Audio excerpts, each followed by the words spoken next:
हाँ राजकुमार जी, मुझे सुन पा रहे हैं?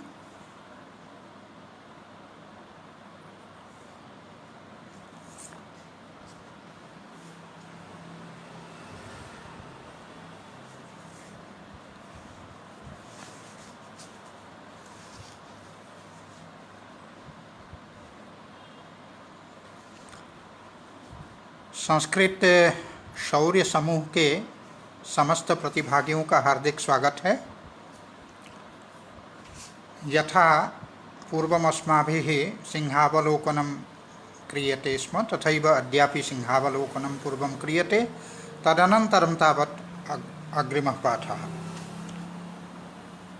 यथा भवन्तः जानन्ति यत् सांख्यकारिकाकार्येण सर्वप्रथमं कारिकाद्वयेन, प्रथमकारिकया द्वितीयकारिकया च सांख्यशास्त्रीयतत्त्वज्ञानस्य विषये या जिज्ञासा, सा जिज्ञासा समुचिता वर्तते इति प्रतिपादितम्। यतोहि दुःखत्रयं वर्तते, आध्यात्मिकम्, आधिभौतिकम्, आधिदैविकं चेति। तत् प्रतिकूलवेदनीयतया सर्वैः अनुभूयते इति कृत्वा तस्य दुःखत्रयस्य प्रत्याख्यानं केनापि कर्तुं न शक्यते। अतः तदुन्मूलनाय, दुःखत्रयस्य उन्मूलनाय सर्वेपि तावत् यतन्ते। अतः दुःखत्रयस्य उन्मूलनोपायः, उच्छेदोपायः कः वर्तते इति जिज्ञासा स्वाभाविकी।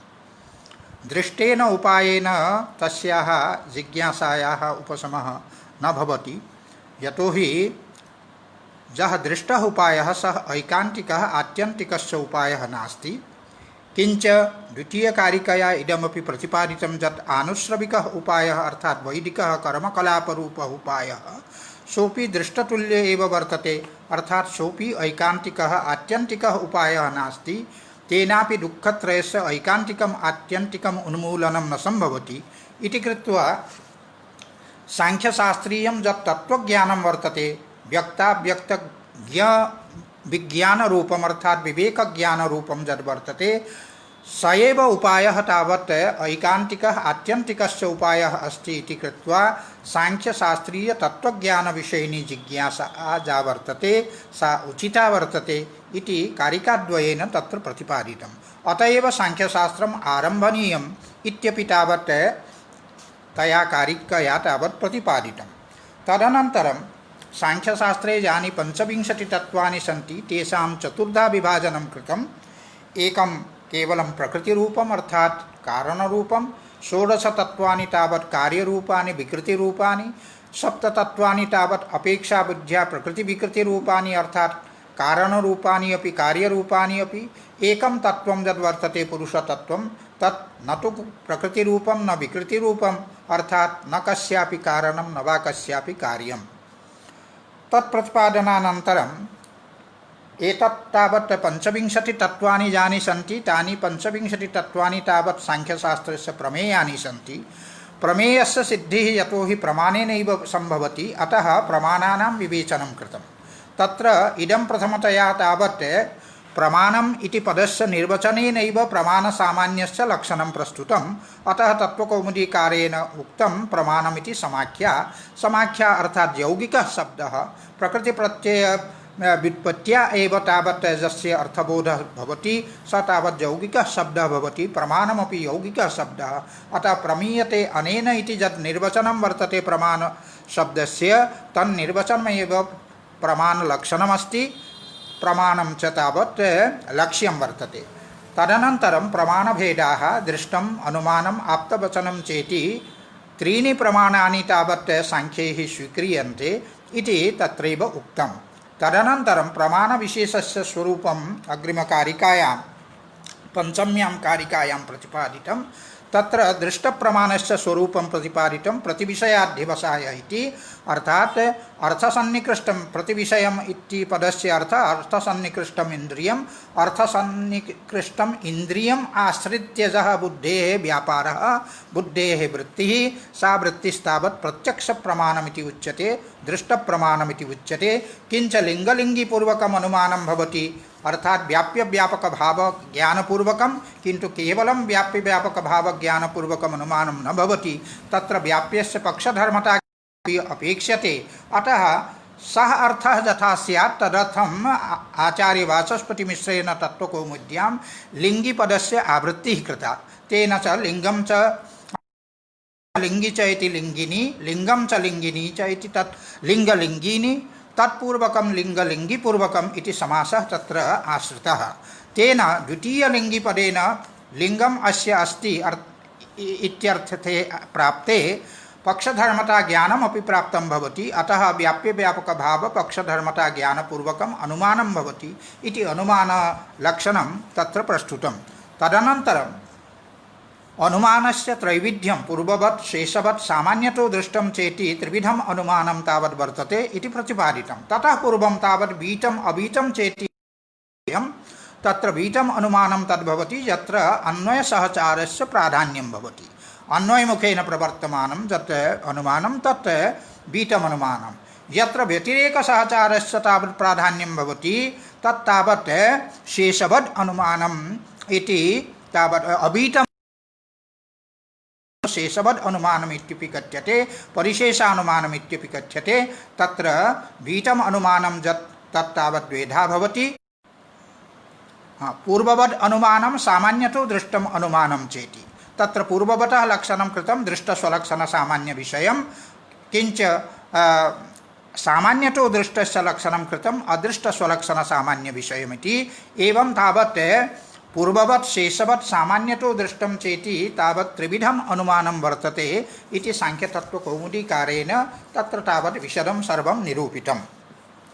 तदनन्तरं तावत् केन प्रमाणेन कस्य तावत् बोधो भवति इति जिज्ञासितं यत् प्रधानादीनाम् अतीन्द्रिय तत्त्वानां तावत् ज्ञानं सामान्यतो दृष्टेन अनुमानेन भवति। तदुक्तं सामान्यतस्तु दृष्टात् अतीन्द्रियाणां प्रतीतिरनुमानात्।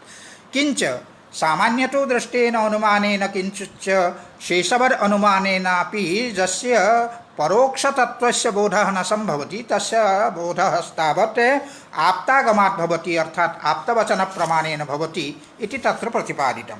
तदनन्तरं तावत् इयं जिज्ञासा तावत् उपस्थापिता यत् संसारे यद्वस्तु न दृश्यते तन्नास्ति, अर्थात् तस्य अभावः अस्ति इति उच्यते। तद्वदेव प्रधानमपि न दृश्यते, अतः प्रधानमपि नास्ति, प्रधानस्यापि अभावः अस्ति इति उच्यतां।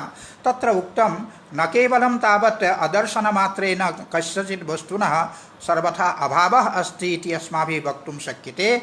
यतो हि सतोपि वस्तुनः अनुपलब्धौ केचन हेतवः भवन्ति। ते च हेतवः तत्र प्रोक्ताः अतिदूरात् सामीप्यात् इन्द्रियघातात् मनोनवस्थानात् सौक्ष्म्यात् व्यवधानात् अभिभवात् समानाभिहारात् च इति एभिः हेतुभिः सतोपि वस्तुनः उपलब्धिर्न भवति इति तत्र प्रतिपादितं।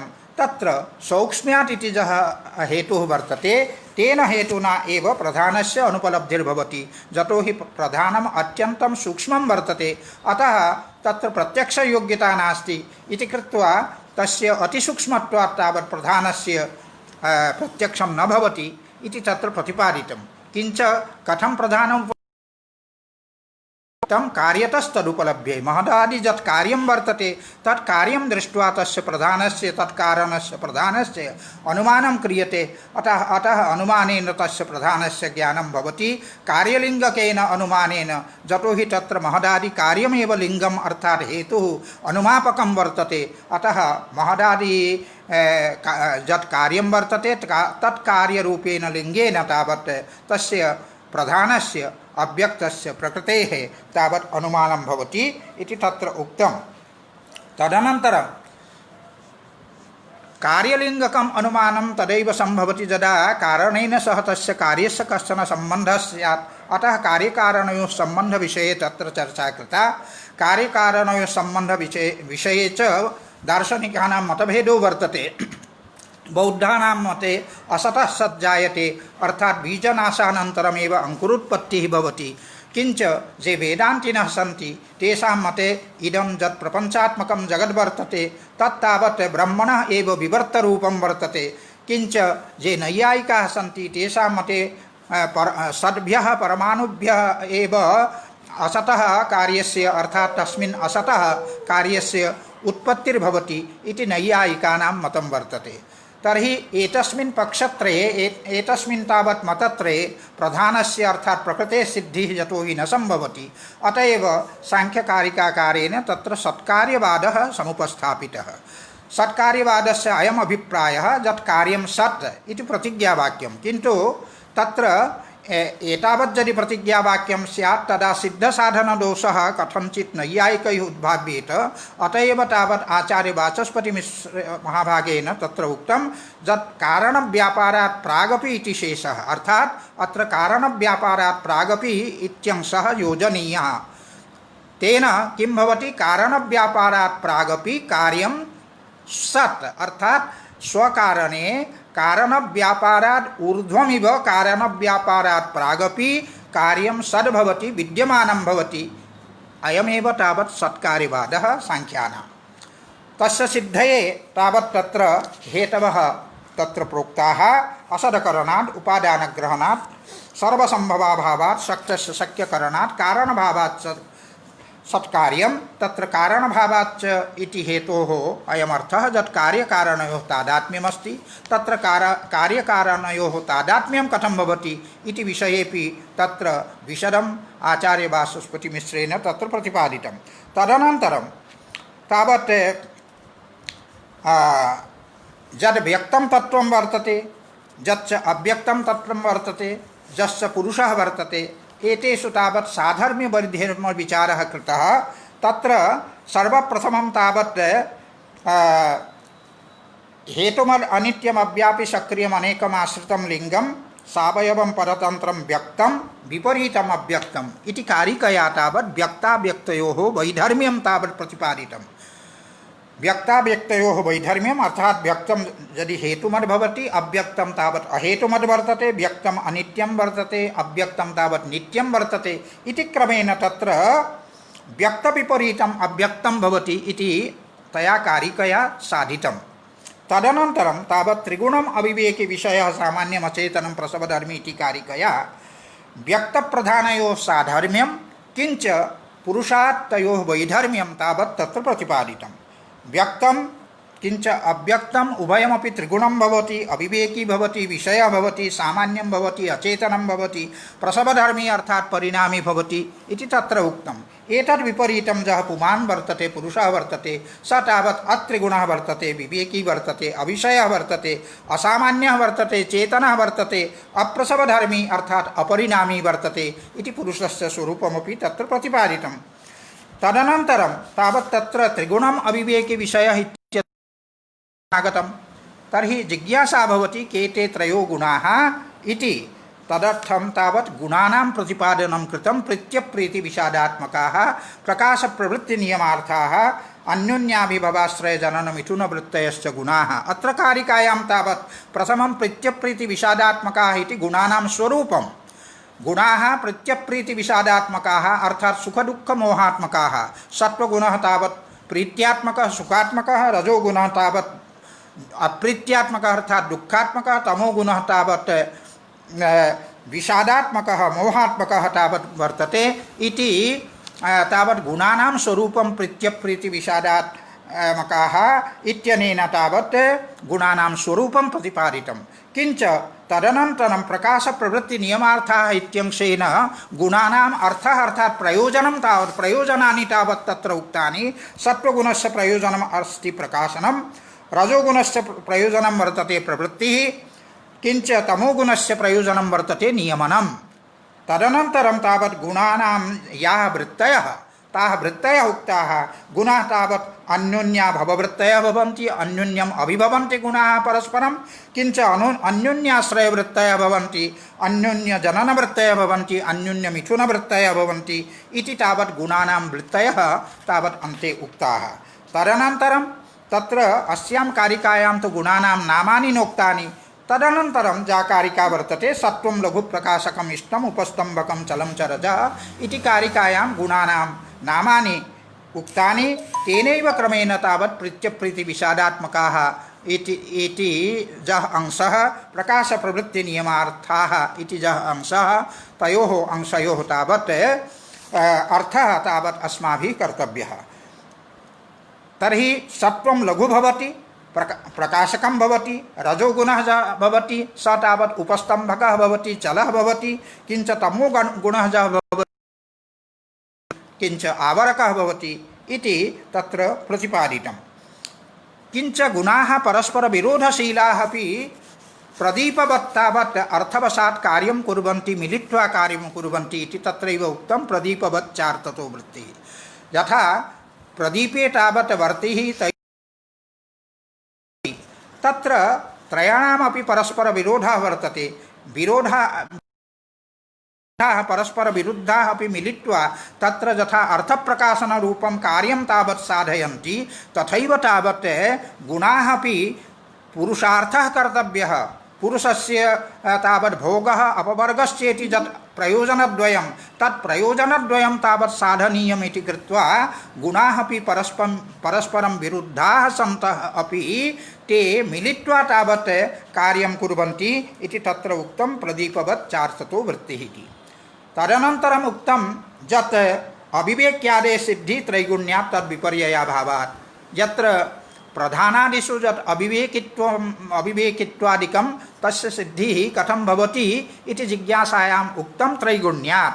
त्रैगुण्यात् इति हेतोरेव प्रधानादिषु अविवेकित्वादिकं तावत् सिद्ध्यति इति तत्र तावत् उक्तं। तत्र इदमपि उक्तं यत् कारणगुणात्मकत्वात् कार्यस्य अव्यक्तमपि सिद्धं भवति, अर्थात् यत् प्रकृतितत्त्वं वर्तते, अव्यक्तं वर्तते, तस्य सिद्धिरपि कारणगुणात्मकत्वात्, अर्थात् कार्यं यद् भवति तत् कारणगुणात्मकं भवति, अर्थात् कारणे ये गुणाः भवन्ति त एव गुणाः तावत् कार्ये भवन्ति इति कृत्वा कार्यं दृष्ट्वा कारणस्य अनुमानं कर्तुं शक्यते इति तत्र उक्तम्। अतः तदनन्तरं तावत् प्रकृतेः यद् अस्तित्वं तद् अस्तित्वं तावत् साधयितुम् उक्तं।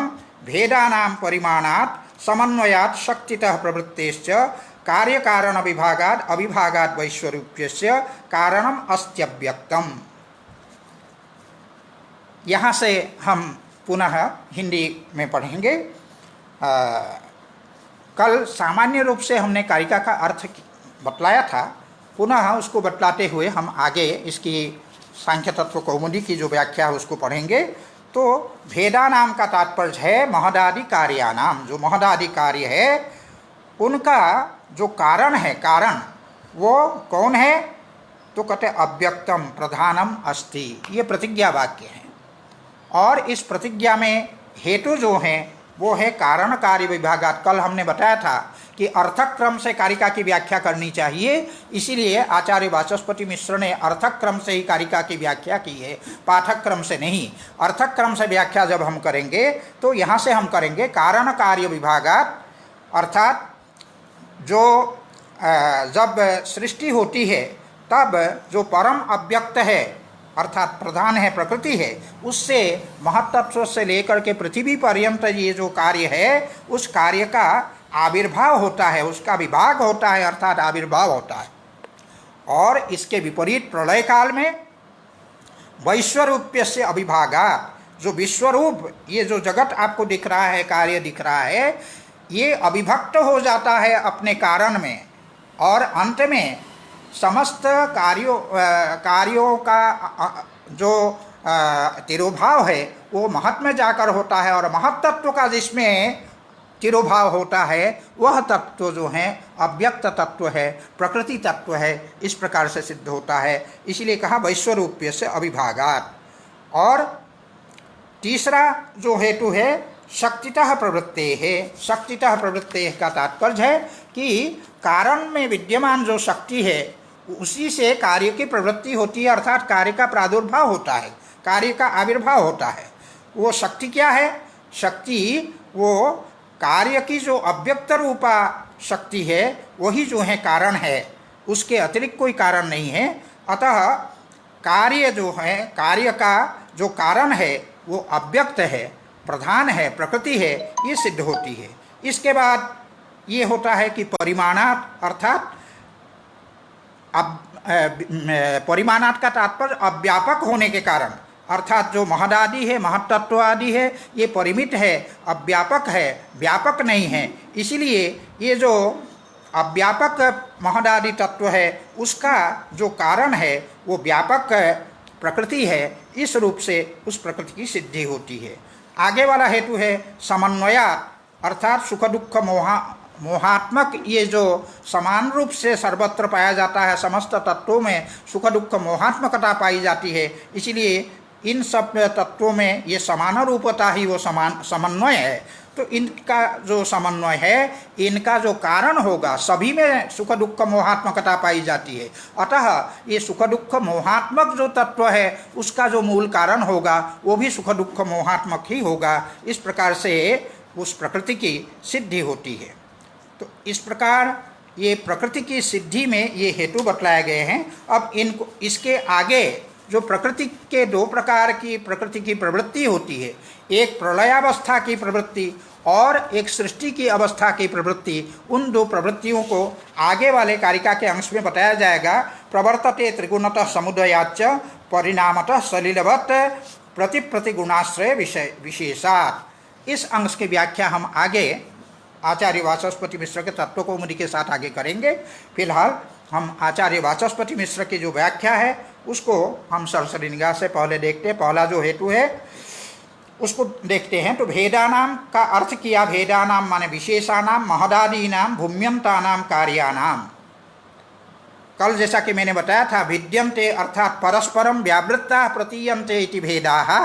परस्पर जो ये कार्य है एक दूसरे से व्यावृत्त पृथक पृथक रूप में हमको प्रतीत होते हैं महदादि। इस कारण से महदादि जो कार्य है वो कार्य भेद शब्द से कहे जाते हैं। इसलिए भेदा नाम का अर्थ किया विशेषानाम, महदादि नाम। और वो कहाँ तक कहते, भूम्यंता नाम, पृथ्वी पर्यंत, ये महत्तत्व से लेकर के पृथ्वी तक ये जो तत्व है, इन तत्वों को भेद शब्द से कहा गया है।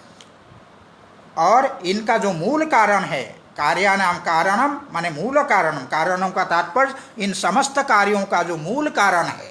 क्योंकि पृथ्वी आदि का जो कारण है वो तो तन्मात्र है, तन्मात्र का कारण जो है अहंकार है, अहंकार का कारण महत्तत्व है। लेकिन समस्त तत्वों का जो मूल कारण है वो मूल कारण, इसलिए यहाँ पर कहा कारणम का अर्थ किया मूल कारणम अस्ति अव्यक्तम। तो ये प्रतिज्ञा वाक्य है, तो उसमें हेतु देना है। तो इसीलिए कहा कुतः कारण कार्य विभागात अविभागात वैश्वरूप्य से कारणे सत्कार्यमिति स्थितम। हम लोग पहले सत्कार्यवाद पढ़ चुके हैं कि कारण में कार्य अव्यक्त रूप में अभिव्यक्ति के पूर्व भी विद्यमान होता है। इसी को कह रहे कारणे सत्कार्यमिति स्थितम। ये तो पहले से सिद्ध है। तथा च यथा कूर्म शरीरे सन्ति एव अंगानि निस्सरन्ति विभज्यन्ते। जैसे कछुए के शरीर में उदाहरण देते हुए कहा, अंग जो है कछुए के ही अंग है, कछुए से अंग भिन्न नहीं है। तो जो कूर्म शरीर में जो विद्यमान जो अंग है वे ही अंग जब बाहर निकलते हैं, बाहर निकलने पर हम कहते हैं विभज्यन्ते, माने वो अलग हो गए, ऐसा हम कहते हैं। क्या कहते हैं कि इदम कूर्म शरीरम एतानि अस्य अंगानि। यद्यपि कूर्म और कूर्म के इन अंगों में कोई भेद नहीं है, लेकिन सुनने में हमको भेद सा प्रतीत होता है जब हम कहते हैं इदम कूर्म शरीरम, ये कूर्म का शरीर है और ये कूर्म के अंग है। इस प्रकार कहने पर भेद की प्रतीति होती है। इति एवं निविशमानानि, ठीक उसी प्रकार से जब कछुए अपने अंगों को अपने में समेट लेते हैं तब हम कहते हैं तस्मिन अव्यक्ति भवन्ति, उसमें ये अंग जो हैं अव्यक्त हो जाते हैं, तब हमको दिखाई नहीं पड़ते हैं, व्यक्त रूप से वो दिखाई नहीं पड़ते हैं। एवं कारण मृत्पिंडात हेमपिंडात वा कार्यानि घटमकुटादीनि सन्ति एव आविर्भवन्ति। इसी प्रकार जो कारण है मृत्पिंड, उस मृत्पिंड से घटरूप जो कार्य है उसकी अभिव्यक्ति होती है। उसी प्रकार हेमपिंड अर्थात सुवर्ण पिंड रूप जो कारण है उस कारण से कारणात हेमपिंडात वा कार्यानि, जैसे मुकुटादि ने, हेमपिंड से मुकुट आदि जो कार्य है, अलंकार आदि जो हैं वो उनका संति एवं अर्थात उनमें अपने कारण में विद्यमान ही ये मुकुट आदि है, उनका आविर्भाव होता है। आविर्भवन्ति उसी को कहते विभज्यन्ति। संति ठीक इसी प्रकार से संति एवं पृथिव्यादीनि, जो पृथ्वी आदि तत्व है वो कारणात् तन्मात्रात् आविर्भवन्ति, अपने कारण जो तन्मात्र है उसमें ये पृथ्वी आदि जो तत्व है वो तत्व पहले से विद्यमान रहते हैं, और पहले से विद्यमान जो पृथ्वी आदि तत्व है वे ही तन्मात्र रूप कारण से आविर्भूत होते हैं। तन्मात्रात् अहंकारात् कारणात् आविर्भवन्ति, उससे उनका आविर्भाव होता है। इसी प्रकार सन्नैव अहंकारः, इसी प्रकार जो अहंकार है वो पहले से अपने कारण जो महत्त्व है वो विद्यमान रहता है, और वही जो है कारणात् महतः, उस महत् रूप जो कारण है उससे यह अहंकार अभिव्यक्त होता है, उसका आविर्भाव होता है। इसी प्रकार सन्नैव महान, जो महत्त्व है वो अपनी प्रकृति में पहले से विद्यमान है, वही पहले से विद्यमान जो महान है वो परमाव्यक्तात्, अपने जो कारण परम अव्यक्त है, प्रधान है, प्रकृति है, उससे उसका आविर्भाव होता है। इसी प्रक्रिया को कहा सोयम कारणात् परमाव्यक्तात् साक्षात् पारंपर्येण अन्वितस्य विश्वस्य कार्यस्य विभागः। ये जो विश्वस्य कार्यस्य विभागः, ये संपूर्ण विश्व का, संपूर्ण कार्य का जो विभाग है, अलग होना है, किससे? अपने कारण से। कारणात्, वो कारण कौन है? वो परम अव्यक्त रूप जो कारण है, उस प्रकृति रूप जो कारण है, उससे किसी का संबंध तो साक्षात है, जैसे महत्त्व उसका तो साक्षात है, बाकी का परंपरा या उसका संबंध है। इसीलिए कहा साक्षात पारंपर्येण अन्वितस्य, कोई साक्षात जुड़ा हुआ है तो बाकी जो है परंपरा से, उससे अव्यक्त से जुड़ा हुआ है, उससे संबद्ध है। ऐसे संबद्ध जो विश्व है, कार्य है, उस कार्य का विभाग होता है, अर्थात आविर्भाव होता है। और ठीक इसी के विपरीत यहीं से हम लोग को पढ़ना है। प्रतिसर्गे तो जो प्रलय की अवस्था होती है, जब प्रलय काल आता है तब क्या होता है? मृतपिंडम सुवर्णपिंडम वा घटमकुटादयो विषमतः अव्यक्ति भवन्ति। अर्थ करें यहाँ से कि घटमुकुटादय, घटमुकुट आदि जो कार्य है, वो कार्य जिस प्रकार से सुवर्ण घट जो है अपने मृतपिंड में प्रवेश कर जाता है, और जो मुकुट आदि जो अलंकार आदि जो है वो अपने जो कारणभूत जो स्वर्ण है, सुवर्ण है, उस पिंड में जो है वो प्रवेश कर जाता है। तो इसी को कहते हैं प्रतिसर्गे तो मृतपिंडम सुवर्णपिंडम व घटमुकुटादयो विषमतः। उसमें प्रवेश करते हुए तो क्या हो जाता है? उसके बाद घट घट के रूप में दिखाई नहीं पड़ता है, मुकुट मुकुट के रूप में दिखाई नहीं पड़ते हैं, तो उस समय ये अव्यक्त हो जाते हैं। ये कार्य की अव्यक्तावस्था वही है कारण। तो घटमुकुटादयो विषमतः अव्यक्ति भवन्ति, तो वो घट मुकुट आदि उसमें जो है अव्यक्त हो जाते हैं, अब दिखाई नहीं पड़ते हैं। तत्कारण रूपम एव अनभिव्यक्तम कार्यम अपेक्षा अव्यक्तम भवति। तो वो जो है अनभिव्यक्तम कार्यम, कार्यम अपेक्षा, कार्य की अपेक्षा जो अनभिव्यक्त जो कार्य है वही जो है क्या है? कारण रूपम एव, वो कारण वही है। तो उसी को कहते हैं तत्कारण रूपम एव अनभिव्यक्तम कार्यम अपेक्षा अव्यक्तम। अनभिव्यक्त जो कार्य है उसकी अपेक्षा वह जो कारण है वो अव्यक्त होता है, अव्यक्तम भवति। एवं पृथिव्यादयः तन्मात्राणि विशन्तः, ये तो लौकिक उदाहरण हुआ, और इसमें अब शास्त्रीय उदाहरण वो दे रहे हैं। ठीक उसी प्रकार से ये पृथ्वी आदि जो तत्व है, ये तत्व पृथिव्यादय तन्मात्राणि विशन्तः, क्योंकि साक्षात पंच तन्मात्र से जो है आकाश आदि जो पंच महाभूत है उसकी सृष्टि होती है।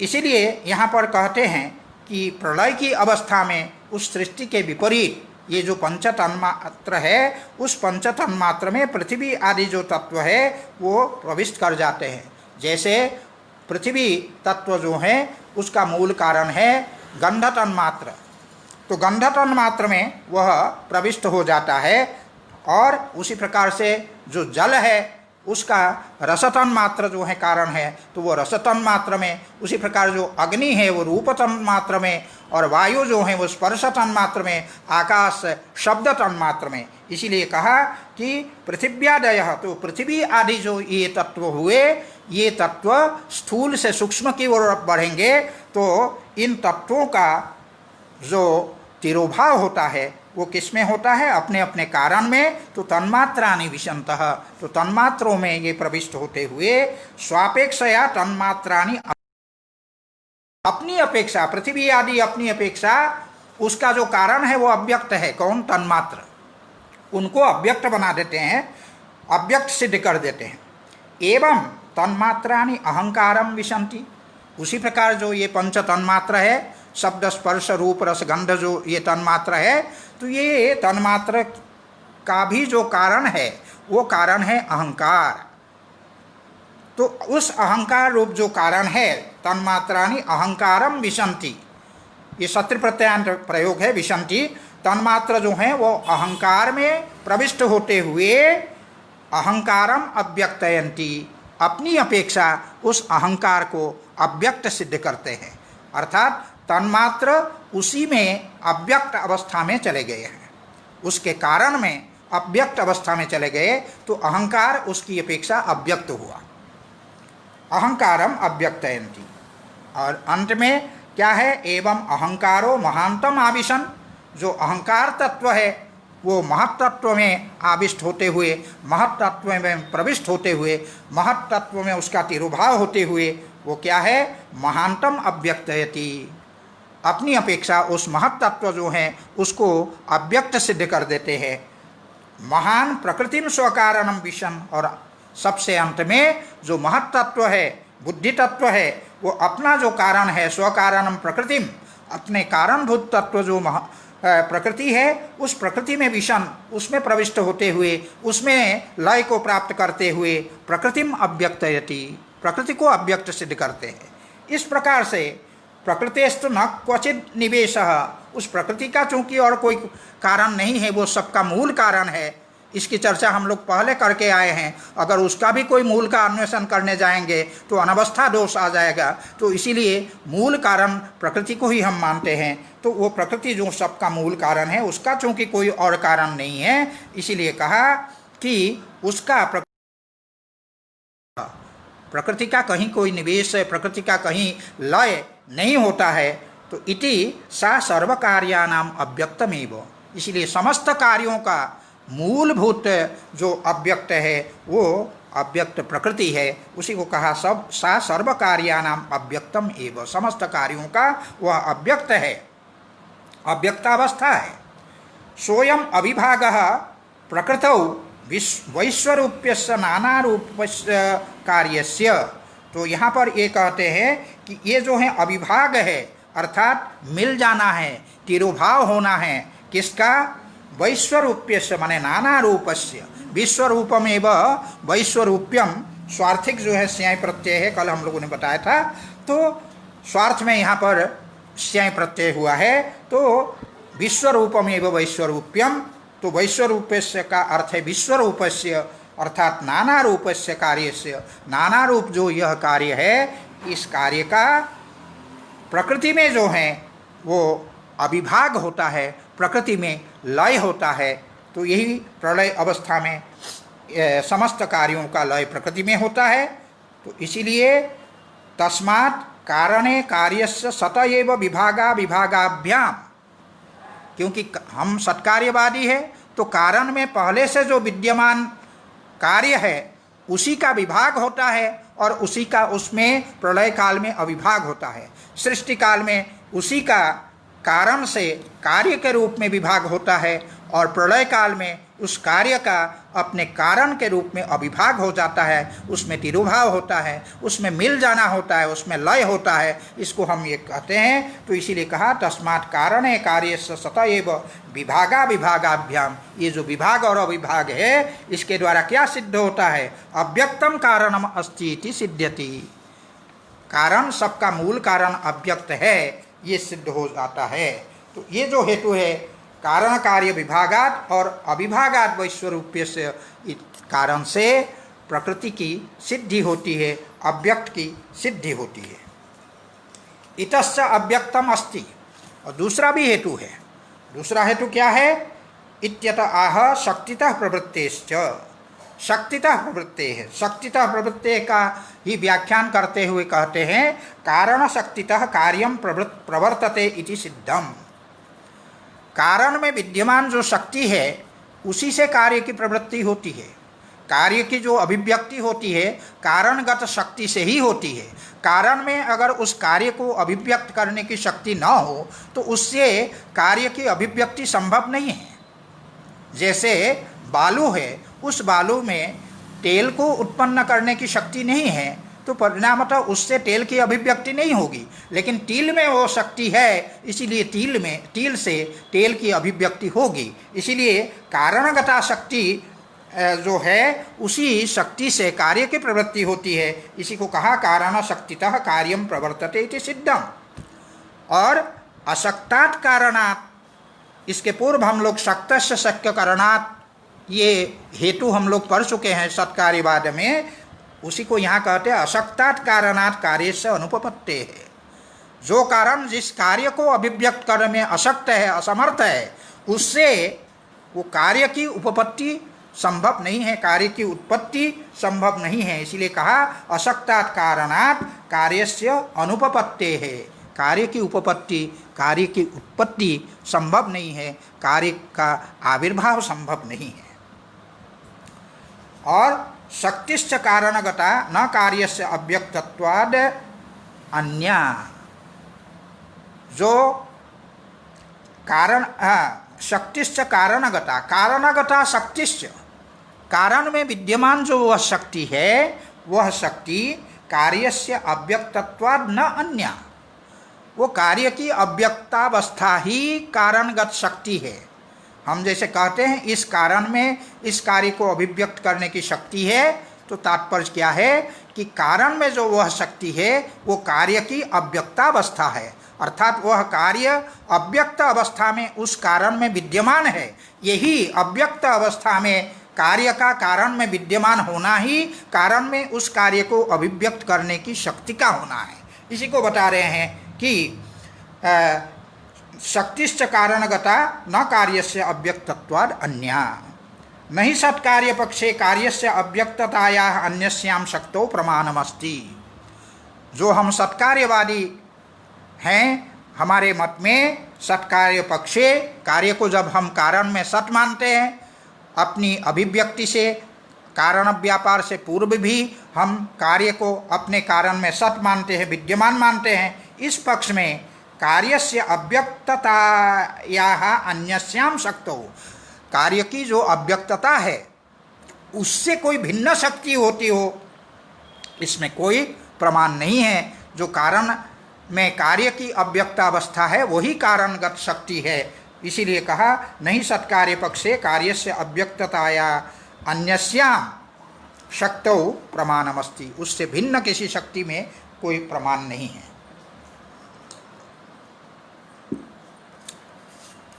अयमेव ही, जो अभी अभी मैंने बताया उसी को तत्वकौमुदीकार कहते हैं।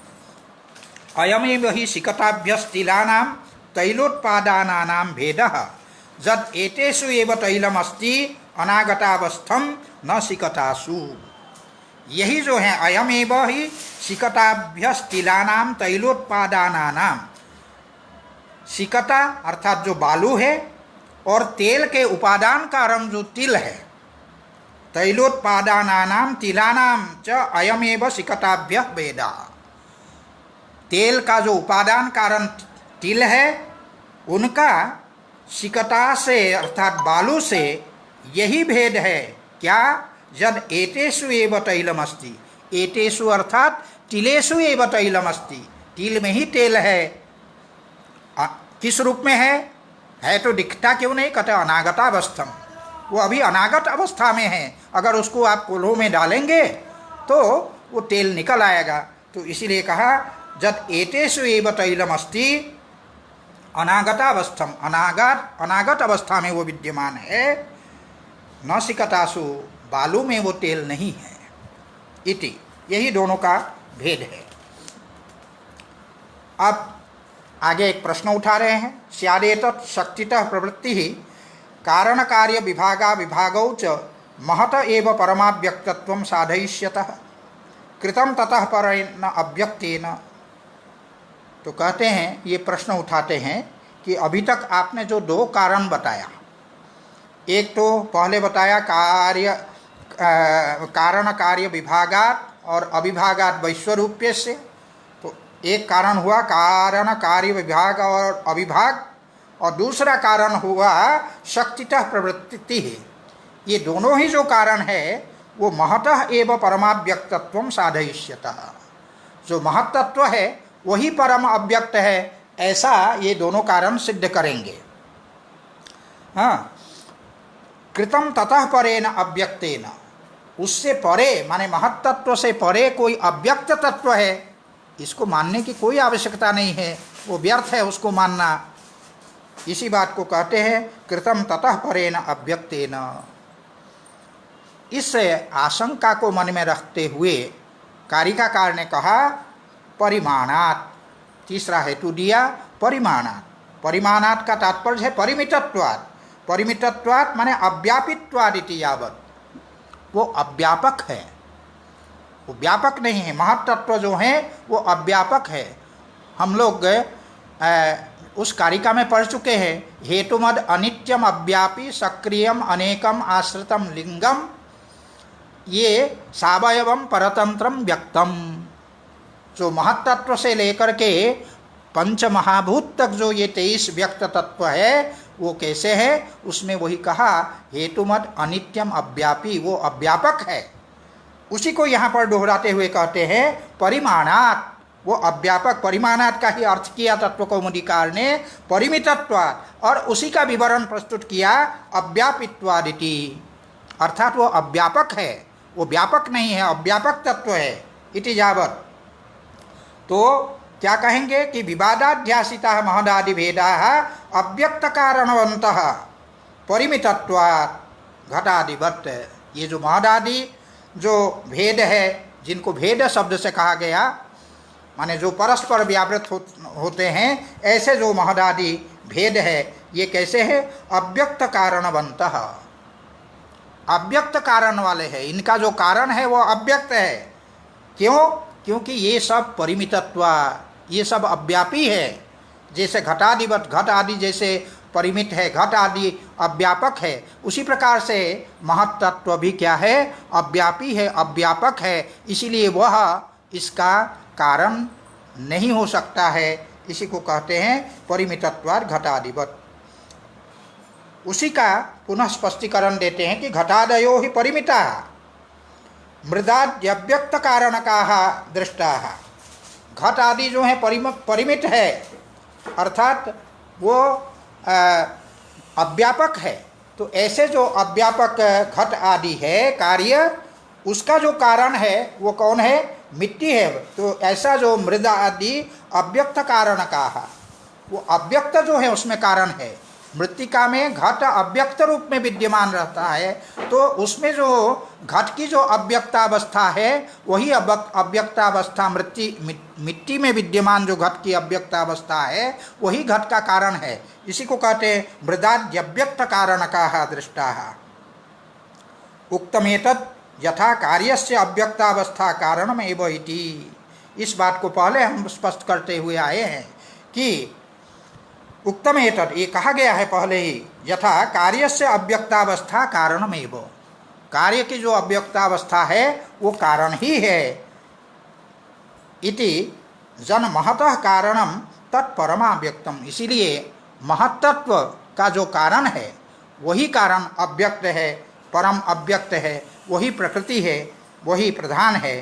ततः परतराव्यक्त कल्पनायाम प्रमाणाभावात्, उससे परे और किसी अव्यक्त की कल्पना करने में किसी प्रकार का कोई प्रमाण नहीं है। तो इस प्रकार से इस तीसरे हेतु से परिमाणात्, इस हेतु से ये सिद्ध हुआ कि महत्तत्व जो है परमाव्यक्त नहीं हो सकता है। महत्तत्व संपूर्ण जगत का मूल कारण नहीं हो सकता है, क्योंकि वह परिमित है। इसीलिए जो व्यापी है उसमें ही हम लोगों ने पढ़ा था कि विपरीतम अव्यक्तम, अव्यक्त जो है उसके विपरीत है। अर्थात व्यक्त अगर अव्यापी है तो वह अव्यक्त जो है वो व्यापी है, अर्थात वह व्यापक है। ये बात हम पहले पढ़ चुके हैं। इसलिए जो अव्यापक होने के कारण, चूँकि महत्तत्व उसका मूल कारण नहीं हो सकता है, इसलिए जो व्यापक तत्व है, जो अव्यक्त तत्व है, वही उसका मूल कारण है। ऐसा हमको मानना पड़ेगा। ततः परतर अव्यक्त कल्पनायाम प्रमाणाभावात्, उससे परे और किसी अव्यक्त की कल्पना करने में कोई किसी प्रकार का प्रमाण नहीं है। इतश्च विवादाध्यासिताः भेदाः अव्यक्त कारणवन्तः समन्वयात्। आगे और भी एक हेतु देते हैं समन्वयात्। इनका कारण जो है अव्यक्त ही है। ये समस्त महदादि जो भेद है, इन महदादि भेद का जो मूल कारण है, महदादि विकारों का जो मूल कारण है वो अव्यक्त है। ये सिद्ध होता है किस हेतु से? कहते समन्वयात्। समन्वयात् का तात्पर्य है कि भिन्नानाम समान रूपता, जो भिन्न वस्तु है, भिन्नानाम समान रूपता समन्वय, जो परस्पर भिन्न है। जैसे जो महत्तत्व है, बुद्धि है, उसका कार्य है अध्यवसाय, उसका व्यापार है अध्यवसायो बुद्धि, उसका स्वरूप भी बतलाया गया, आगे बताएंगे। अध्यवसायो बुद्धि, अभिमानो अहंकार आगे बताएंगे। अभिमान करना ये जो है अहंकार का स्वरूप है। और संकल्पकम मनः, मन को संकल्पात्मक कहा गया है। इस प्रकार से भिन्न भिन्न धर्मों से युक्त होने के कारण ये सब जो हैं भिन्न है, एक दूसरे से भिन्न है। बुद्धि भिन्न है, अहंकार भिन्न है, मन भिन्न है, ये सभी जो हैं परस्पर भिन्न भिन्न स्वरूप वाले हैं। इस कारण से ये जो परस्पर भिन्न भिन्न स्वरूप वाले हैं, भिन्न भिन्न होते हुए भी इनमें एक समान रूपता है, एक रूपता है। वो एक रूपता क्या है? उसी को समन्वय शब्द से कहा गया है। भिन्नानाम एक रूपता समन्वय। भिन्न परस्पर भिन्न जो वस्तु है उसमें जो एक रूपता है उसको समन्वय कहा गया है। वो समन्वय है क्या?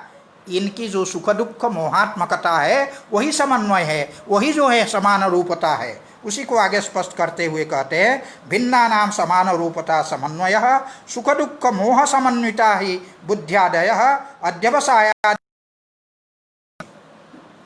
जो बुद्धि आदि है वो अध्यवसायादि लक्षणा, अर्थात अभी अभी जो मैंने बताया तो बुद्धि ही, ये बुद्धि का जो है अध्यवसाय उसका लक्षण है, स्वरूप है। अभिमानो अहंकार, अहंकार का अभिमान जो है स्वरूप है। संकल्पात्मक मनः, संकल्प जो है मन का जो है स्वरूप है। इस प्रकार से ये भिन्न भिन्न स्वरूप वाले जो प्रतीत होते हैं ये परस्पर भिन्न प्रतीत होते हैं। बुद्धि से अहंकार भिन्न है, अहंकार से मन भिन्न है। इस प्रकार से परस्पर भिन्न प्रतीत होने वाले ये जो महदादि है इनमें एक समान रूपता है। वो समान रूपता क्या है? ये सभी के सभी सुख दुख मोह समन्विता, सुख दुख मोह से समन्वित है, सुख दुख मोहात्मक है। ये सभी, इसको कोई इनकार नहीं कर सकते हैं। तो यानी च जद रूप समनुगतानि तानि तत्स्वभावाव्यक्त कारणानि, जो जिस रूप से, यानी अर्थात यद येन अन्वितम तदुपादानकम, जिसका संबंध जिसके साथ है वो उसका उपादान कारण होता है। ये न अन्वितम माने जिसके साथ वो अन्वित होता है।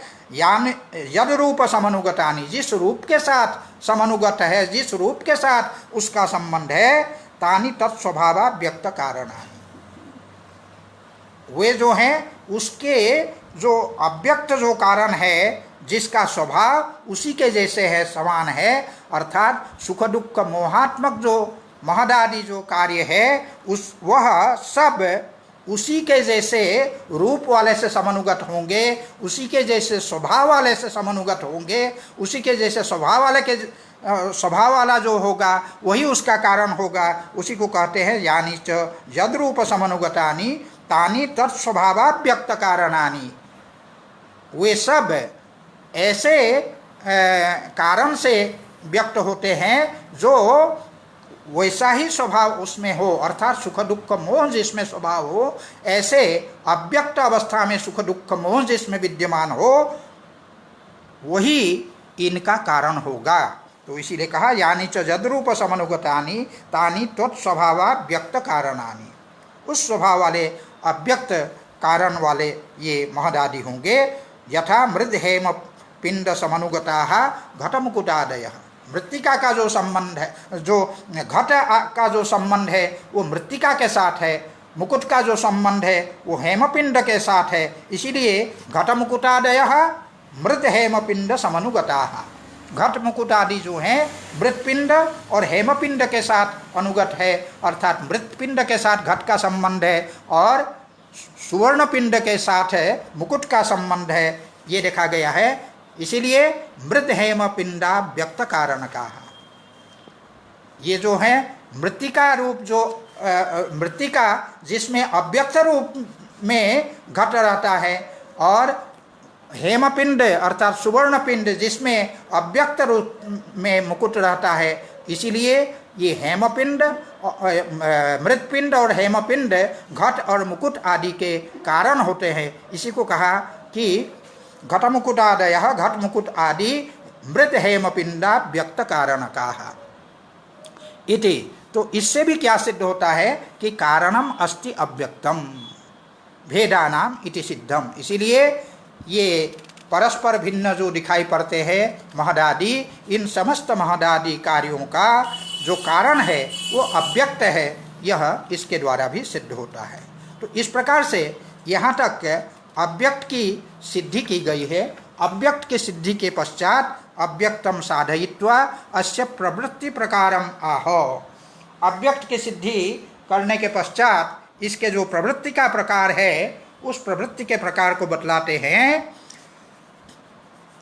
कि प्रवर्तते त्रिगुणतः इति। प्रवर्तते त्रिगुणतः एक जो प्रवृत्ति है प्रलय अवस्था की प्रवृत्ति है। प्रलय अवस्था की प्रवृत्ति के लिए बताया गया है प्रवर्तते त्रिगुणतः। और जो सृष्टि काल की जो प्रवृत्ति है उसके लिए कहा गया है समुदयाच्च। ये दोनों को एक एक करके एक की व्याख्या करते हैं कि अव्यक्तम साधयित्वा अस्य प्रवृत्ति प्रकारम आह। अव्यक्त को सिद्ध करने के बाद अस्य माने अस्य अव्यक्तस्य, अव्यक्त की जो प्रवृत्ति का प्रकार है, एक प्रकार जो प्रलय अवस्था का प्रकार है उसको बताते प्रवर्तते त्रिगुणतः इति। इसी की व्याख्या करते हैं प्रतिसर्गावस्थायाम, जैसा कि प्रलय अवस्था की ये प्रवृत्ति है। इसीलिए तत्वकौमुदीकार कहते हैं प्रतिसर्गावस्थायाम सत्वम रजः तमश्च सदृश परिणामानि भवन्ति। इसके पूर्व भी हम लोग प्रकृति स्वरूपम विरूपम च जब चर्चा की थी उस समय हमने बताया था कि प्रलय अवस्था में जो गुण है वो सत्व के रूप में, रजोगुण के रूप में और तमोगुण के रूप में जो है परिणत होते हैं। इसको सदृश परिणाम बोलते हैं, स्वरूप परिणाम बोलते हैं। तो इसीलिए ये स्वतंत्र हो जाते हैं।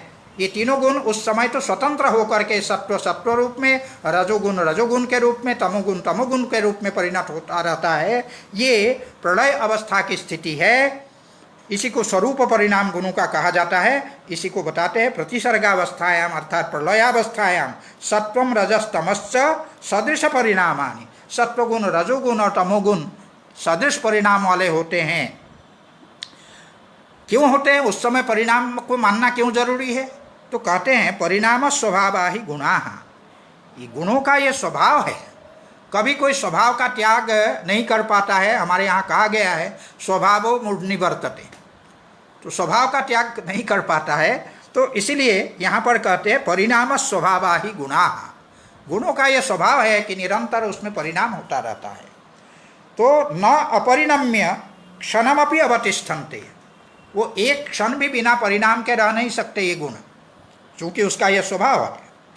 तो परिणामतः तस्मात्, तो जो प्रलय अवस्था है उसमें जो है प्रलयावस्था में जो प्रकृति है वो सत्व रजस तमसाम साम्यावस्था, सत्वगुण रजोगुण और तमोगुण की साम्यावस्था ही प्रकृति है।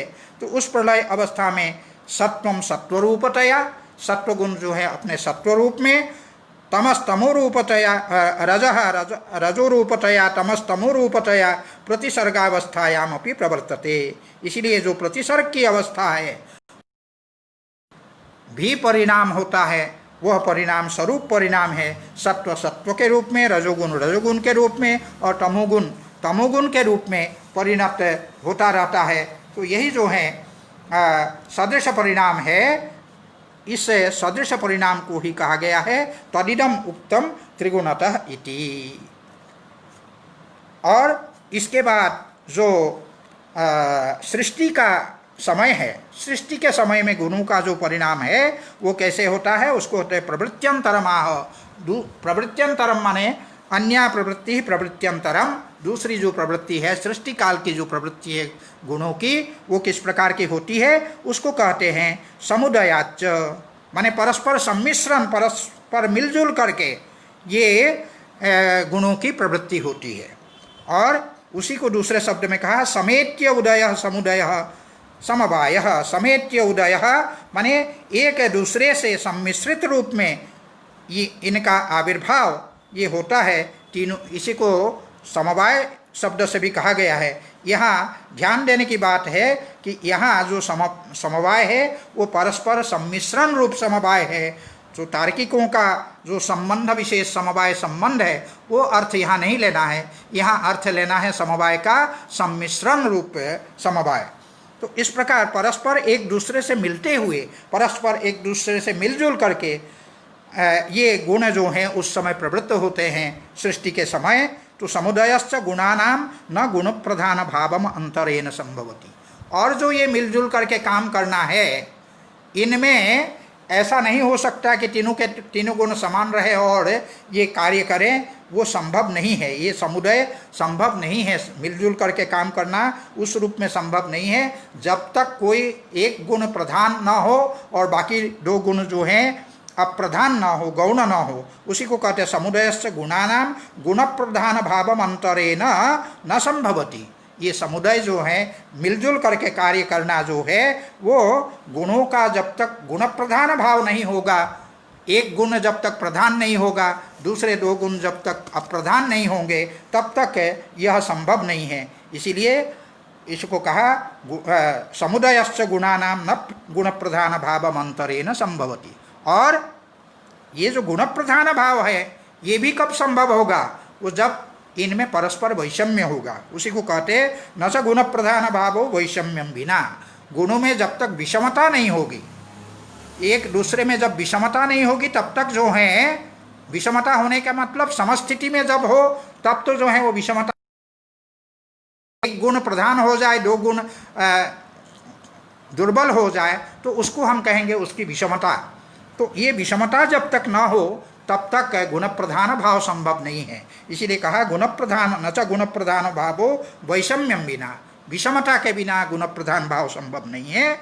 और ये जो वैषम्य है, जो विषमता है, वह भी तब तक नहीं संभव है जब तक इनमें उपमर्द्य उपमर्दक भाव ना हो, अभिभाव्य अभिभावक भाव ना हो। एक गुण दूसरे गुण को जब तक न दबोचे, जब तक न अभिभूत करें, तब तक ये वैषम्य संभव नहीं है। उसी को कहते हैं न च वैषम्यम उपमर्द्य उपमर्दक भावादृते। उपमर्द्य उपमर्दक भावादृते, एक गुण उपमर्दक होता है जो प्रधान होता है और बाकी दो गुण जो है उपमर्द्य होता है, उसके द्वारा उनका अभिभाव होता है, अभिभाव्य होते हैं। तो उसी को कहते हैं उपमर्द्य उपमर्दक भाव, उसके बिना वैषम्य संभव नहीं है। इति महदादि भावेन प्रवृत्तिर द्वितीया। और जब यह उपमर्द्य उपमर्दक भाव होता है और तब गुणों में जो है वैषम्य होता है, और गुणों में जब वैषम्य होता है तब एक गुण प्रधान होता है, बाकी दो गुण दुर्बल होता है। इसी गुण प्रधान भाव से सृष्टि प्रारंभ होती है। तब कहते हैं महदादि भावेन प्रवृत्तिर द्वितीया। तब महदादि के रूप में ये ही गुण महदादि के रूप में आविर्भूत होते हैं। गुण का ही परिणाम महदादि है, समस्त जगत गुणों का ही परिणाम है। इसीलिए समस्त जगत जो है वो त्रिगुणात्मक है। इसी को कहते इति महदादि भावेन प्रवृत्तिर द्वितीया। अब इसके बाद थोड़ा सा प्रसंग है, थोड़ा 5 मिनट ज़्यादा लगेगा लेकिन हम उसको पूरा कर लें। स्यादेतर कथम एक रूपाणाम गुणानाम अनेक रूपा प्रवृत्ति। तो गुण तो एक रूप है, तो एक रूप जो गुण है उनकी अनेक रूप में प्रवृत्ति कैसे होती है। कोई सात्विक होते हैं, कोई राजस होते हैं, कोई तामस होते हैं। उसमें अलग अलग जो उसके परिणाम होते हैं, ये अलग अलग परिणाम क्यों होते हैं उसको वो कहते हैं कि